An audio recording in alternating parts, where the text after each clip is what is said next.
Avec New York et Londres, Le Havre est l'une des places sur lesquelles se négocient les cours mondiaux du café. Il arrivait des quatre coins du globe et n'avait quasiment qu'une seule destination. Avant les guerres mondiales, c'est bien Le Havre, la capitale du café. Tout commence sous le règne de Louis XV par un mariage arrangé à la faveur du commerce triangulaire. Donc, il y a une première phase d'importation du café en provenance des colonies françaises dans les Antilles. À partir de 1728, on importe les premiers grains de café qui sont produits à la Martinique dans le cadre tristement connu de la traite atlantique.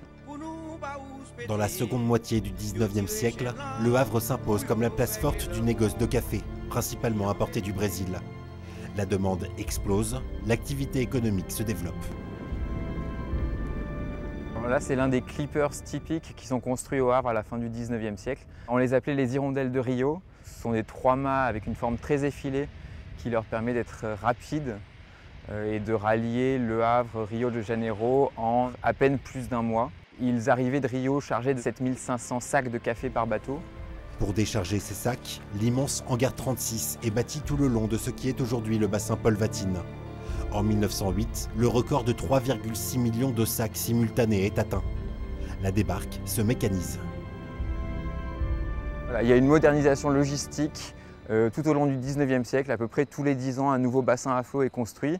Celui-là, c'est le 6e, le bassin des docks, qui est terminé en 1860, qui est très vite équipé de voies ferrées, qui relient la gare ferroviaire du Havre, et qui passait au milieu des entrepôts. Sur tous les continents, les prix du café se donnent en francs. Le succès du Havre se bâtit sur une promesse de qualité et de saveurs inégalées. Il y a des travailleurs qui s'appellent les voiliers, comme les bateaux, qui ouvrent les sacs, qui contrôlent la qualité, qui les recousent et qui ensuite inscrivent la qualité, la provenance, le bateau. Des dynasties familiales se développent et prospèrent. Des armateurs, des banquiers, des courtiers et surtout des négociants dont on voit encore aujourd'hui les traces autour du boulevard de Strasbourg.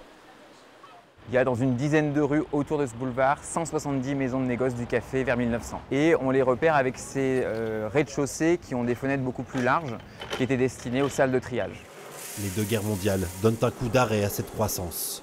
Après 1945, New York devient la référence. Le faste de l'avant-guerre a donc disparu, cependant 2000 à 2500 personnes dans le commerce et les docks vivent encore du café.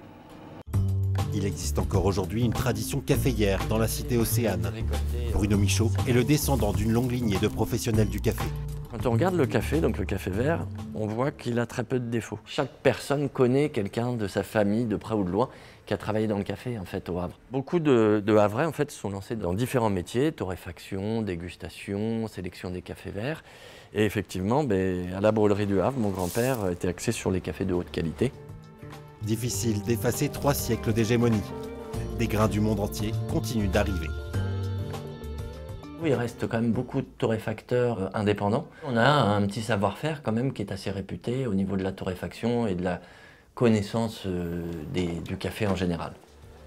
Ce passé, on s'en rappelle aussi tous les 2 ans, lorsque les skippers de la Transat Café L'Or s'élancent du Havre, direction les Antilles, en suivant les anciennes routes maritimes qui un temps abreuvaient l'Europe du tout premier or noir.